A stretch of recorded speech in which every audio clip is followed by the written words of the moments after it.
I don't understand how they're doing this.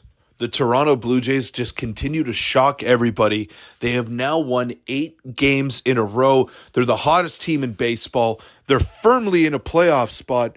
And who said Moneyball was inaccurate? This seems like Moneyball, the movie, is playing itself out in real time with the 2025 Toronto Blue Jays. They're being led by George Springer, Vladimir Guerrero Jr., Addison Barger, Bo Bichette, and absolute dogs in that pitching staff. We'll break it down and much more on this episode of 3 Up, 3 Down. Welcome in, everybody, to 3 Up, 3 Down. I'm your host, Peter Vryonis, and the Toronto Blue Jays just secured another series sweep yesterday, their best homestand of all time in franchise history. I mean, 7 wins in a row combined against the Yankees and the Los Angeles Angels. Very impressive stuff by the Blue Jays. They are taking on the White Sox tonight, which, should be another series win theoretically, but it's baseball. These are professional players, and you never know what could happen. Before we get into the video, though, make sure to hit that subscribe button.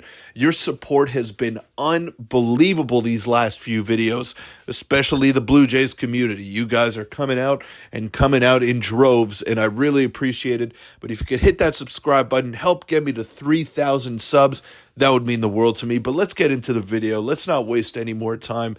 And first off, before we actually dig into the meat and potatoes of this video here, George Springer is not an all-star somehow.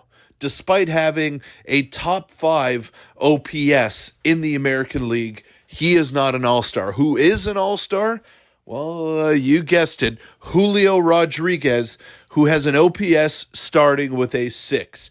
Granted, it's a 699, so he's very close to 700, but let me be angry here as a Blue Jay fan. I cannot understand the way that George Springer has performed all season long, the resurgence. He had one foot out the door of Major League Baseball, and now he's having this resurgent year at 36 years old, and he doesn't get compensated for it. I don't understand how Springer is not an all-star, but then again, I mean, he could use the rest, and he's always been a guy that has had to prove people wrong, whether it was dealing with disability, having the stutter problem, being overlooked as a prospect, whatever it may be. George Springer has always had to prove the doubters wrong, and I think he's going to do it again. This may be a blessing in disguise for the Toronto Blue Jays that Springer was not selected.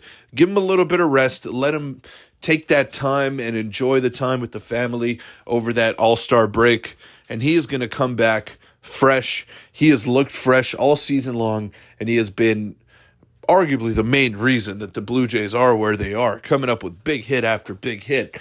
But let's talk a little bit about this pitching staff and the emotion that we've been seeing from the Toronto Blue Jays. That has been the takeaway for me, the main caveat. I mean, yesterday when Bo made an error, it didn't lead to a run, but it extended the inning, and luckily Kevin Gausman got that double play where he got a comebacker, threw it to Alejandro Kirk, and then Alejandro Kirk fired a strike to first base.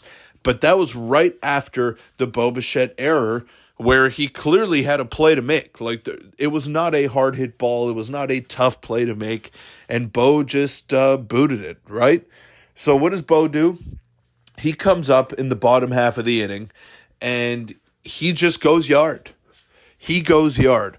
But it's not the home run that really kind of stood out to me. It was the emotion that he showed afterwards. Now, Bo has been a pretty stoic player throughout the entirety of his career. You don't really see him show too much emotion, whether it's just a plain old smile or whether it's a loud scream after a big-time hit or a big-time play in the field. You don't see that from Bo.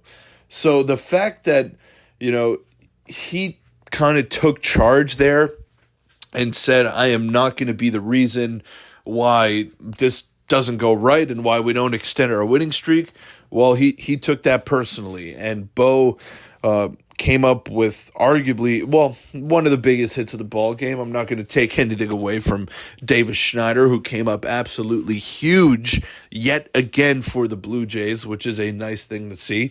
But yeah, Bo came up with a hit that kind of got everything started for the Jays. And after that home run, he threw the bat on the ground. He screamed, "Let's go," stuff like that. And I love that. I love that emotion because you just don't see it out of him regularly. And I mean, some players are like that. They don't like to show emotion and they play better that way. I understand it. I feel like I'm that way as well.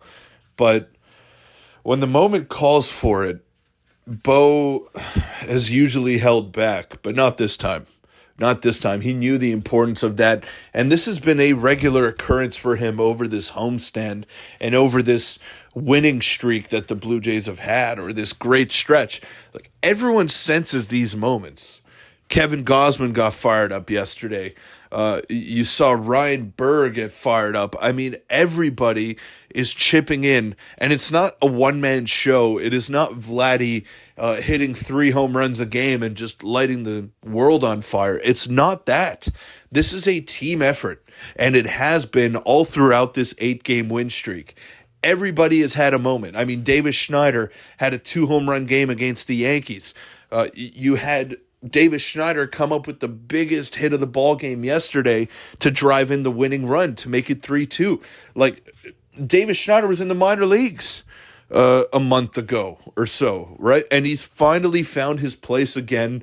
He is contributing. He's not playing every day, but that's okay. He's not pouting. He's not saying, "Oh, why me? Why don't I get to be in the lineup?" There's none of that. And you felt like there was some of that last season with the Blue Jays. There was a bit of looking over your shoulder. Am I going to be able to keep my job? Joey Loperfido, for God's sakes. He's making his season debut with the Blue Jays. Everybody is crying that Addison Barger is not in the lineup. Right? Like, blaming John Schneider for a loss before the game even happens. "Oh, why is Addison Barger not in the lineup?" I saw a lot of that online. And what does Joey Loperfido do? Comes up with a hit to give the Blue Jays a 2-1 lead. Massive hit. And played some good defense in right field. Didn't have any specifically tough plays to make. But again, he did what he had to do. He was called upon and he delivered, which is something that everybody has pretty much been doing for this Blue Jays team over the hot streak. It's been incredibly impressive to watch, very exciting, and they needed this. They needed this. All the garbage with Michael Kay off the field, calling out Jamie Campbell, that crap is starting to piss me off. Because Michael Kay is walking things back. He is saying, "Oh, I have utmost respect for Jamie Campbell," pretty much after saying that he should be fired.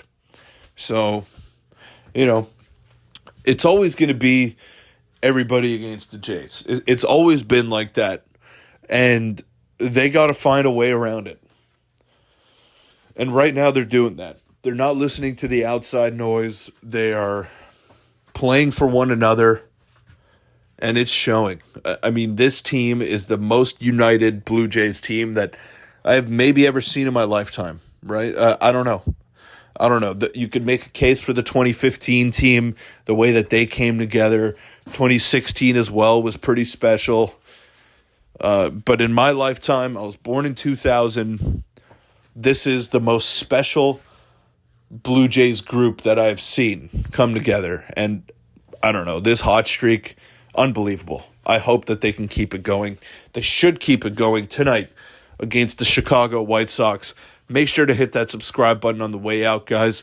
Thank you so much for the support, and I will see you all tomorrow. Let's have a good week. Let's hope the Blue Jays can extend that win streak to 9. See you all tomorrow.